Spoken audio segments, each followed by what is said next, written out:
Hello दोस्तों। तो हम संस्कृत एसआर एजुकेशन चैनल में आपका स्वागत है। इस चैनल पर आपको संस्कृत विषय से संबंधित समस्त जानकारी आपको प्रोवाइड करवाई जाती है। अभी हमारा संधि टॉपिक चल रहा है, लेकिन सीटेट हमारा जुलाई में होने वाला है, तो हम उन टॉपिक को पहले देखेंगे जो हमारे इम्पोर्टेंट टॉपिक है। जैसा कि हम माहेश्वर सूत्र देख लेंगे, उच्चारण स्थान को हम देख लेते हैं, और माहेश्वर सूत्रों में कैसे प्रत्याहार का निर्माण होता है, प्रयत्न, आभ्यंतर प्रयत्न, बाह्य प्रयत्न, इनके बारे में हम सामान्य परिचय हम देख लेते हैं, है ना। यहाँ से क्वेश्चन आता है डेफिनेटली, उच्चारण स्थान से तो क्वेश्चन हमें देखने को मिल ही जाता है। तो क्लास हम स्टार्ट करते हैं। आज हमारी क्लास है माहेश्वर सूत्र की। इसके बाद वाली हमारी क्लास रहेगी प्रयत्न की या प्रत्याहार निर्माण की, है ना। इसके बाद हमारी क्लासेज रहेगी उच्चारण स्थान की, ठीक है। संधि टॉपिक हमारे साथ साथ चल रहा है ना। आप टॉपिक को, जो भी वीडियो मैं आपको प्रोवाइड करवा रही हूँ, आप वीडियो को एक बार देखिए। अगर एक बार देखने पर आपका कॉन्सेप्ट क्लियर नहीं होता है तो आप वीडियो को 2 बार देखिए। बार बार वीडियो देखने से आपके रिवाइज होगी। जो मैटर 1 महीने में कंप्लीट होता है वो आपको 5, 6, 7, ज़्यादा से ज़्यादा 10 वीडियो में आपको संधि के टॉपिक और बहुत शॉर्ट में आपको मिल जाएगा। संधि टॉपिक जब हम बड़ी बड़ी कोचिंग पे पढ़ते हैं तो हमारा संधि टॉपिक कम से भी कम 1 महीने में हमारा संधि टॉपिक कंप्लीट होता है। माहेश्वर सूत्र, तो हम स्टार्ट करते हैं माहेश्वर सूत्र। अब मेरे एक एक शब्द को ध्यान से सुनना और समझने की कोशिश जरूर करना, ठीक है। वीडियो है, ठीक है, मैंने खुद के हैंड राइटिंग नोट्स से मैं आपको प्रोवाइड करवा रही हूँ, ताकि जितना टाइम मुझे लगा उतना टाइम आप लोगों को नहीं लगे। अगर आपको बेनिफिशियल लगते हैं तो आप मेरे नोट्स ज़रूर देखिए, इन्हें आप रीड करिए और बार बार इनको सुनिए। तो हम स्टार्ट करते हैं। इन सूत्रों को लिखने का कार्य पाणिनि ने किया है, और माहेश्वर सूत्रों के रचयिता भी कौन है? पाणिनि है, ठीक है। इन सूत्रों का स्रोत भगवान शिव या भगवान शंकर का डमरू वादन है ना। और इस सूत्र के माध्यम से हम देखते हैं महेश्वरात आगतानि माहेश्वराणि, ठीक है। महेश्वर के द्वारा जिनकी उत्पत्ति हुई है, या महेश्वराद मतलब भगवान शिव के डमरू से जिनकी उत्पत्ति हुई है, वही क्या है? माहेश्वर सूत्र है। इन्हें हम शिव सूत्र भी कहते हैं, शिव सूत्र जालम भी कहते हैं, ठीक है। ये अनेक नाम है इनके, तो आप याद रखना, ठीक है। पाणिनि शिक्षा में पाणिनि को ही माहेश्वर सूत्रों का जनक माना गया है, ठीक है। माहेश्वर सूत्रों के रचयिता कौन है? पाणिनि है, और इन सूत्रों का स्रोत भगवान शंकर के डमरू को माना गया है। और महेश्वराद आगतानि माहेश्वराणि, पाणिनि शिक्षा में भी पाणिनि को ही माहेश्वर सूत्रों का जनक माना गया है। एना अक्षरम समाम्नाय अधिगम्ये महेश्वरात् कृतस्नम व्याकरणम प्रोक्तम तस्मै पाणिने नमः, ठीक है। एना अक्षरम समाम्नायम अधिगम्ये महेश्वरात् कृतस्नम व्याकरणम प्रोक्तम तस्मै पाणिने नमः। अब देखिए, नंदीकेश्वर ने अपनी काशिका में कहा है कि भगवान शंकर ने 9 व 5 के खंड के रूप में डमरू वादन कर इन माहेश्वर सूत्रों की रचना की है, ठीक है। एक बार फिर देख लीजिए कि भगवान शंकर ने, नंदीकेश्वर ने अपनी काशिका में कहा है कि भगवान शंकर ने 9 व 5 के खंड के रूप में डमरू वादन कर इन माहेश्वर सूत्रों की रचना की है, ठीक है। नृतावसाने नटराजरासो ननाद ढक्कम नव पंचवारम उद्धर्तु कामम सनकादि सिद्धानम एतद् विमर्शे शिवसूत्र जालम। नृतावसाने नटराजरासो ननाद ढक्कम नव पंचवारम उद्धर्तु कामः सनकादि सिद्धान एतद् विमर्शे शिवसूत्र जालम। माहेश्वर सूत्र शिवसूत्र जाल। इस तरह इन सूत्रों का स्रोत भगवान शंकर का डमरू वादन है। आगे हम देखते हैं माहेश्वर सूत्रों के माध्यम से संस्कृत की वर्णमाला का ज्ञान होता है। क्या होता है? माहेश्वर सूत्रों के माध्यम से हमें संस्कृत वर्णमाला का ज्ञान होता है। अतः इन सूत्रों को, अतः इसे आप अंडरलाइन भी कर लीजिए, अतः इन सूत्रों को अक्षर समाम्नाय या वर्ण समाम्नाय भी कहा जाता है। यहाँ समाम्नाय का तात्पर्य वेद से है।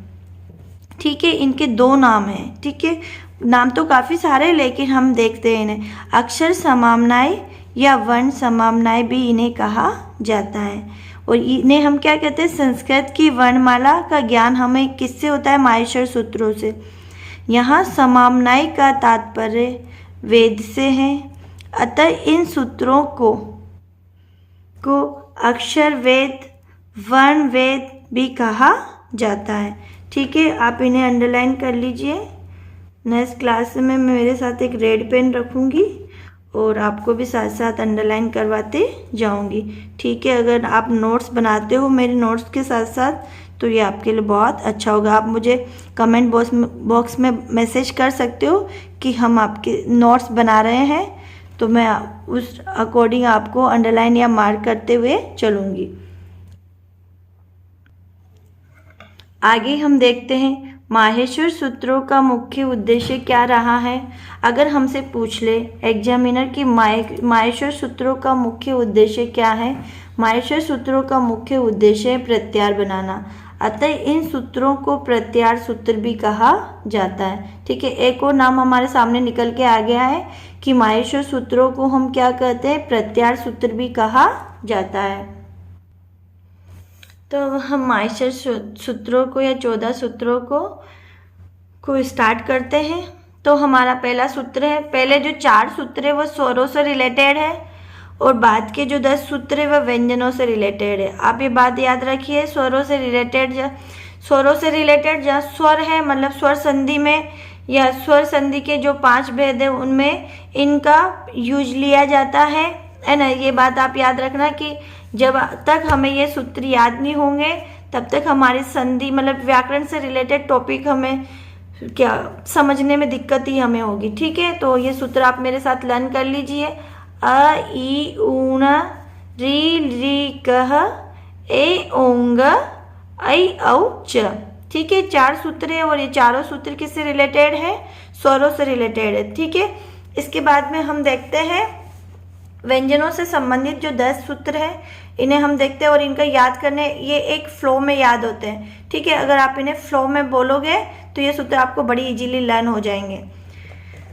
तो एक बार हम स्वर वाले सूत्र दोबारा देख लेते हैं। अ ई ऊण री ली क ए ओंग ऐ औ च। ठीक है, स्वरों से संबंधित सूत्र है। इसमें हमें क्या करना है? जब हम प्रत्यार बनाते हैं तो हम इसे वो छोड़ देते हैं, इस लास्ट वाले वर्ण को छोड़ देते हैं और हम इन्हीं स्टार्टिंग से लेके जो वर्ण होता है वो लास्ट वाले को छोड़ के बाकी सभी वर्णों को हम लोग गिन लेते हैं। ठीक है, जैसे हमें अन प्रत्यार बना लेते हैं तो हम ये हमारे सामने क्या आएगा? ये 3 ही वर्णों को हम लेंगे।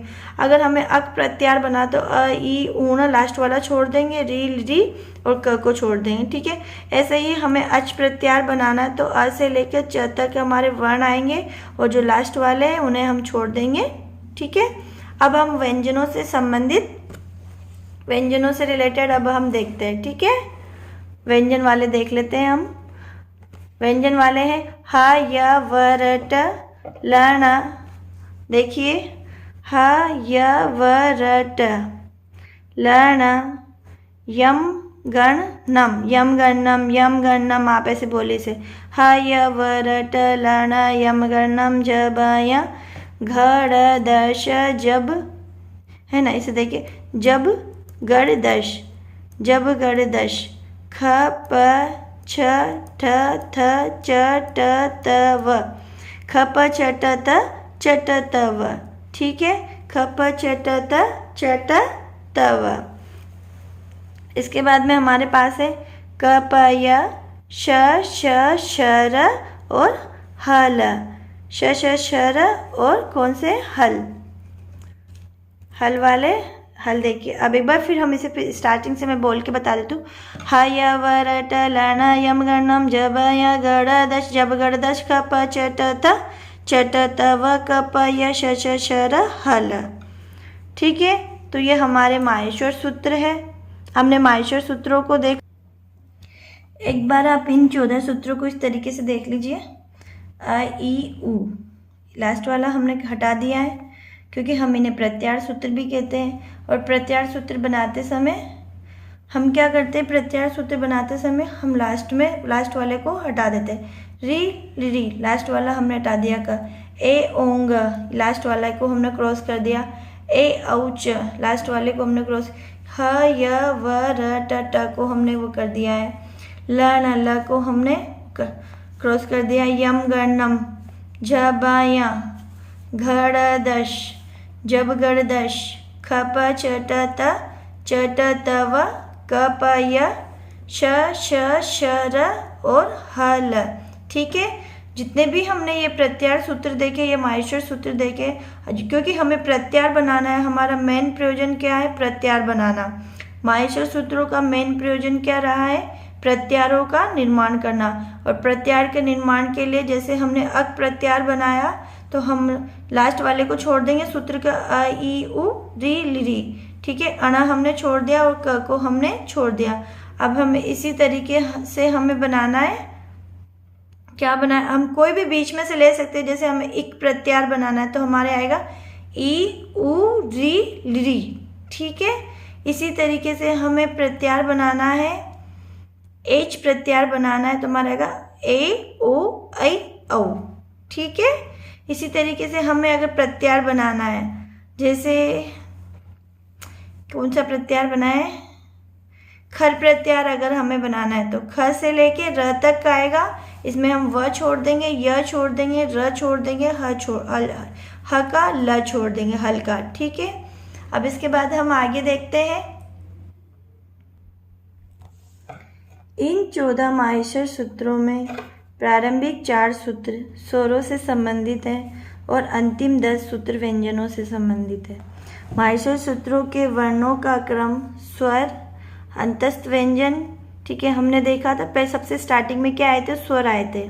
स्वर के बाद अंतस्थ आए थे। अंतस्थ में कौन सा वाला सूत्र, ह य व र ट और लण, ये 2 सूत्र है, इनमें अंतस्थ वन आते हैं। इसके बाद में हमने 5 और इनका क्रम क्या है, 5 4 3 2 1। ठीक है, फिर इसके बाद में क्या आता है, लास्ट में आते हैं हमारे शल प्रत्याहार, श र है ना, वो लास्ट में 13वें नंबर का जो सूत्र है श र। आगे हम देखते हैं, इन सभी माहेश्वर सूत्रों में अंत में स्थित हलंत वर्ण की क्या होती है, इत संज्ञा होती है। ठीक है, अगर पूछ ले कि हलंत माहेश्वर सूत्रों में अंतिम वर्ण की कौन सी संज्ञा होती है तो इत संज्ञा होती है। जैसे अ ई ऊण में न की इत संज्ञा हुई है, ऐशाम अनंत्या इत। माहेश्वर सूत्रों में छठे सूत्र ल अ न में ल के बाद स्थित अ की भी इस संज्ञा हो जाती है। लन सूत्रे अकारश्च। ठीक है, जो लन सूत्र है वह अकारश्च। इस तरह कहा जा सकता है कि माहेश्वर सूत्रों में 15 वर्ण इस संज्ञक होते हैं। ठीक है, याद रखना आप, माहेश्वर सूत्र है उनमें कितने, 5-10 वर्ण।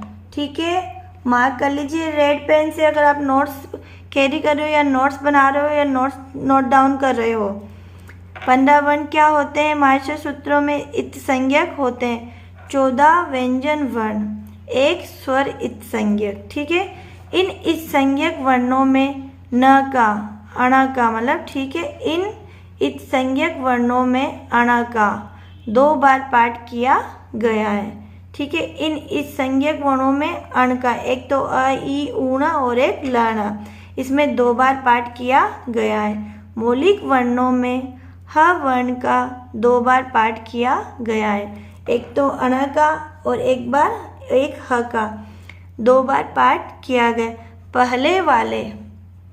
पहले वाले ला ह, अट, अश, अट, इन प्रत्यारों में ह का ग्रहण करने के लिए किया गया है।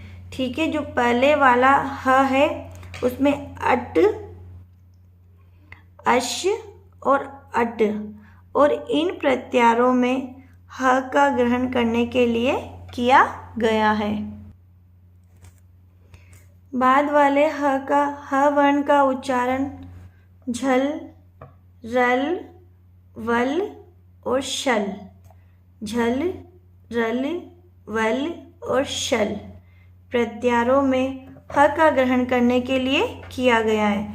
पहले वाले के लिए तो पहले वाले ह का अट, अश, अट है ना, इन प्रत्यारों में ह का ग्रहण करने के लिए किया गया, लेकिन जो बाद वाले ह वर्ण का उच्चारण हुआ है वो झल, रल, वल और शल प्रत्यारों में ह का ग्रहण करने के लिए किया गया है। क्वेश्चन डीपली पूछता है तो आप डीपली ही इन्हें लर्न करें या डीपली इन्हें समझने की कोशिश करें। माहेश्वर सूत्रों में ह, य, व इत्यादि वर्णों में स्थित आकार केवल उच्चारण के लिए हैं। हकारादिषु अकार उच्चारणात्, अर्थात व्यंजनों के सुखपूर्वक उच्चारण के लिए स्वर की आवश्यकता होती है। महाभाष्य में पतंजलि ने कहा है कि स्वरों के बिना व्यंजनों का उच्चारण नहीं होता। क्या है? न अंतरेणा चम व्यंजनम सयो उच्चारणम भवति, न अंतरेणा अचम व्यंजनम सयो उच्चारणम भवति, कि नहीं, इनका क्या होता है? अंतरेण, न अचम, अच के बिना, व्यंजनम सयो उच्चारणम भवति। माहेश्वर सूत्रों के छठे सूत्र लण में लकार के बाद स्थित आकार, छठा जो सूत्र है लण, इसे आप वो कर लीजिए, स्टार मार्क कर लीजिए यहाँ पे। माहेश्वर सूत्रों के छठे सूत्र लण में लकार के बाद स्थित आकार उच्चारण के लिए नहीं है। ठीक है, लकार के बाद स्थित आकार मतलब अवर्ण, आकार का अर्थ क्या है? अवर्ण, क्या नहीं है? उच्चारण के लिए नहीं है, अपितु यह एक अनुनासिक अ-इत्संज्ञक है। इस अ की इस संज्ञा करने का मुख्य उद्देश्य र प्रत्यार बनाना है। ठीक है, लण सूत्र में अनुनासिक अ है और इस अ की इस संज्ञा करने का मुख्य उद्देश्य क्या है?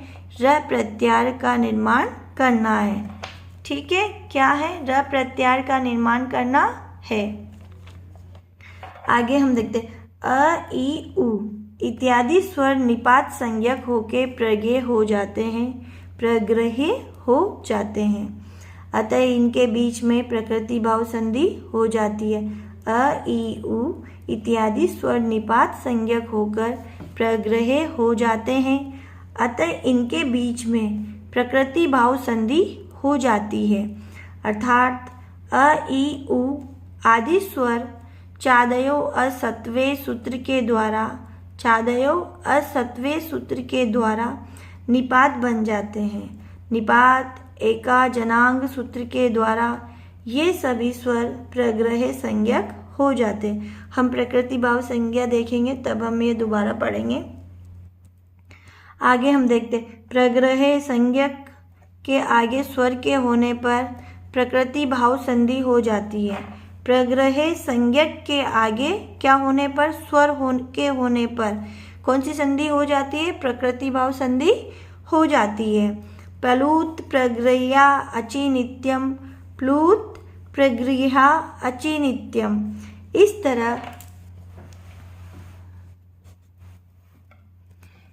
तरह निष्कर्ष रूप में कहा जा सकता है कि अ, ई, उ स्वरों के बीच प्रकृति भाव संधि का कार्य हुआ है। ठीक है, इस तरह हम क्या कह सकते हैं कि जो इसमें अ, ई, उ स्वर हैं, इनके बीच में क्या हुआ है? प्रकृति भाव संधि का कार्य हुआ है।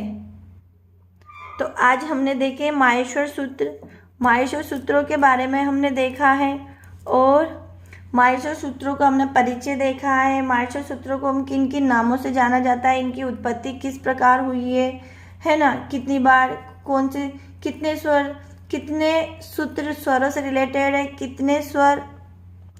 कितने सूत्र व्यंजनों से रिलेटेड है और इनका क्रम क्या रहा है ना। अंतस्थ के बारे में देखा हमने, इनका क्रम से भी हमने देखा, ये से भी पूछ लेता है। और हमने विस्तार से माहेश्वर सूत्रों का अध्ययन किया है। और अगर आपको मेरी वीडियो पसंद आती है तो आप मेरी वीडियो को ज़रूर देखिए, ये वीडियो आपके लिए बहुत यूजफुल होगी। अभी प्रेजेंट टाइम पे सी-टेट के लिए, यूपी-टेट के लिए, सुपर-टेट के लिए और संस्कृत से रिलेटेड जो जहाँ पर ग्रामर या ग्रामर नाम का जो शब्द जुड़ जाता है वहाँ पर माहेश्वर सूत्र, उच्चारण, विस्तार, प्रत्याहार है ना, संधि, समास है ना, क्या प्रत्याहार वगैरह सब इसमें इंक्लूड हो जाते हैं। और इसी तरीके से हम एक एक टॉपिक को लेते हुए चलेंगे। आज हमने माहेश्वर सूत्र देखा है। आप मेरी क्लास को 1 या 2 बार जरूर देखिए और 1 या 2 बार आप इसे सुन भी लोगे तो ये आपको बहुत अच्छे से याद हो जाएगी। तो आप मेरी वीडियो को देखिए, लाइक कीजिए, शेयर कीजिए, सब्सक्राइब कीजिए और अपने दोस्तों तक ज़रूर पहुंचाइए। अगर आपको वीडियो बहुत अच्छा लगता है या वीडियो आपके लिए यूजफुल है तो आप लाइक का बटन ज़रूर दबाइए।